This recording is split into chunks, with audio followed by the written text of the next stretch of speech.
لو کانا جریجو عالمن، اگر جریج کو پتا ہوتا لعلما تو وہ جان لیتا انا اجابت الام افضل من عبادت ربہ.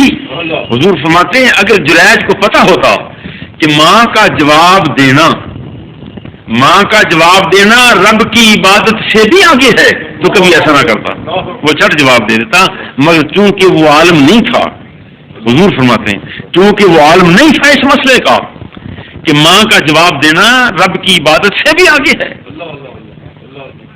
اندازہ کر لیں ان ارشادات کلمات طیبات کا.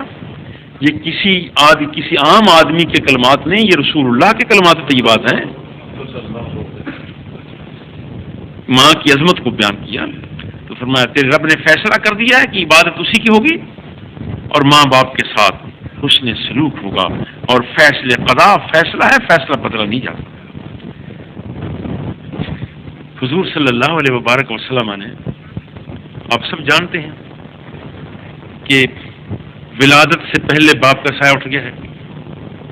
آپ سب کے علم میں یہ بات ہے کہ 6 برس کی عمر میں ماں کا سایہ اٹھ گیا ہے. حقیقی باپ، حقیقی ماں، ان کا سایہ اٹھ گیا. اب مرحلہ آتا ہے آگے دوسروں کی پرورش کا. جناب ابو طالب نے پرورش کی ہے، عبد المطلب نے پرورش کی ہے، دادا نے. حلیمہ سعدیہ نے خدمت کی ہے، حلیمہ سعدیہ کے شوہر حارث نے خدمت کی ہے. ماں باپ، حقیقی ماں باپ کی خدمت کا موقع نہیں مل سکا. اب رشتہ دودھ کے رشتہ کے ماں باپ کا بڑی صاف روایت میں ہے. حضور صلی اللہ علیہ وسلم صحابہ کی جمگھٹا میں ہے. یوں سمجھیے کہ 14ویں کا چاند ہے، چمک رہا ہے. صحابہ کا عظیم اجتماع ہے.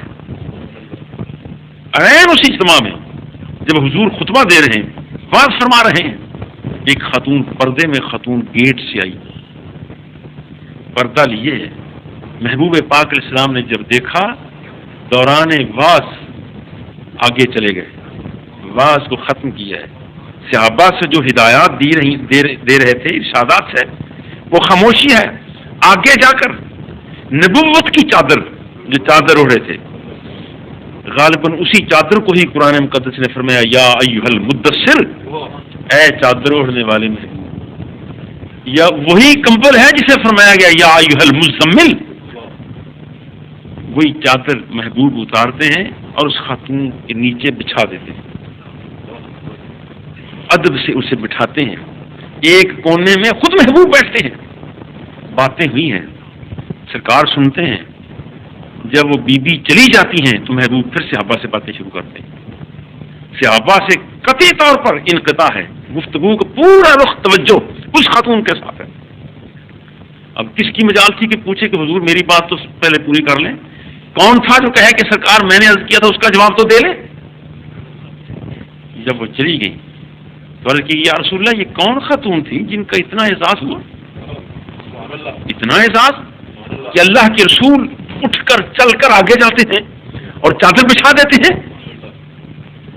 محبوب کی آنکھوں میں آنسو آ گئے. فرماتے ہیں یہ میری دودھ کی اماں حلیمہ سعدیہ تھی جو آئی تھی. نعرہ تکبیر، نعرہ رسالت. یہ حلیمہ سعدیہ تھی جن کا میں نے بچپن میں دودھ پیا، انہوں نے مجھے پلایا تھا. میں نے پہچان لیا تھا کہ میری اماں آ رہی ہے. اور میری پھر غیرت نبوت نے پسند نہیں کیا کہ میں آگے جا کر استقبال نہ کروں. اندازہ کر لیں یہی کیفیت دوسری مرتبہ پیدا ہوئی ہے. ایک شخص آیا ہے آدمی، تو حضور اٹھ کر اس کے آگے چلے گئے ہیں اور پھر بچھایا ہے، چادر بچھائی ہے، پھر انہیں بٹھایا ہے، پھر اس سے باتیں کی ہیں. جب وہ چلے گئے تو پھر سوال ہوتا ہے کہ حضور یہ کون تھا، یہ آدمی کون تھا؟ فرمایا یہ میری اماں حلیمہ سعدیہ کا شوہر ہے حارث، یہ میرے دودھ کا والد باپ ہے. اندازہ کر لیں کہ یہ وہ تعلق ہے، نسبت ہے جو دودھ کی ماں کے ساتھ ہے.